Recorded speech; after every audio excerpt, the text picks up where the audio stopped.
Rise of Skywalker won't be out for another month, but the whole movie could have been spoiled for the entire world because of one careless mistake. Actor John Boyega, who plays Finn in the sequel trilogy, recently admitted that an official copy of the script that ended up on eBay belonged to him. Here's what happened. Boyega was apparently moving apartments and left the script under his bed. A cleaner comes in a few weeks later, finds the script, and passes it off to a friend. It then ended up on eBay for about $84 US. Boyega said, quote, "I'll leave it under my bed, and when I wake up the next morning, I'll take it and then move. But then my boys came over and we started partying a little bit.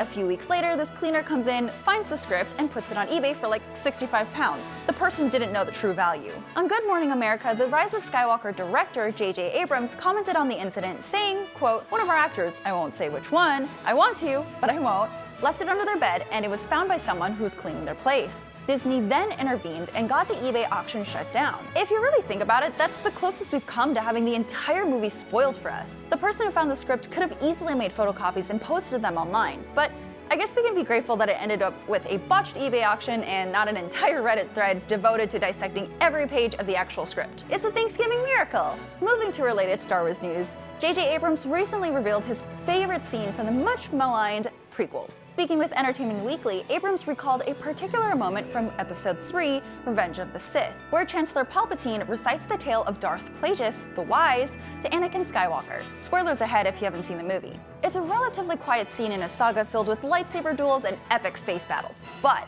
it's one of the more important moments in the prequels. Palpatine, having not yet revealed himself to be Darth Sidious, uses that moment to plant the seeds of the dark side within Anakin, promising him mastery over death.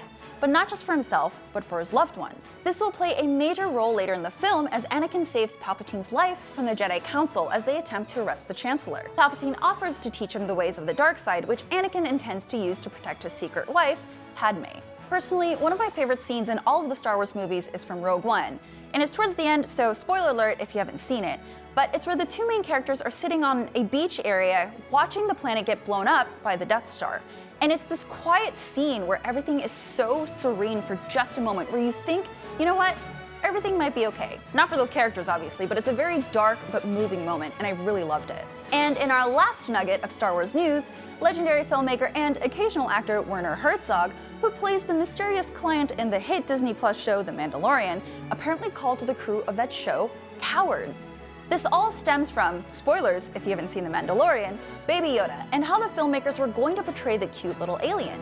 According to Vanity Fair, Herzog could not hide his contempt when he spotted Jon Favreau and Dave Filoni removing the pint-sized pointy-eared puppet from the set in order to reshoot the scene, in case they decided to substitute the puppet for a digital surrogate in post-production. He said, quote, "You are cowards. Leave it," which are pretty strong words. Director Deborah Chow, who directed the third episode of the series and will direct the entire Obi-Wan series for Disney Plus, recalled Herzog's fondness for the tiny tyke. She said, quote, "I was directing Werner with the puppet, and Werner had just fallen in love with the baby. Werner, I think, had forgotten it wasn't actually a live creature and started sort of directing the baby, talking to it as if it was a real thing."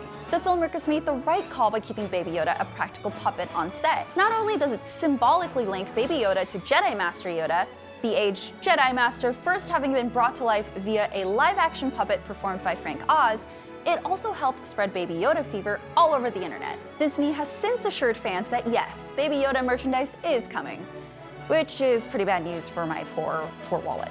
And that's it for today's IGN Now. We're off for the next 2 days enjoying turkey and those sweet Black Friday deals. Hope you have a great Thanksgiving if you're celebrating, and we'll see you next week on IGN Now.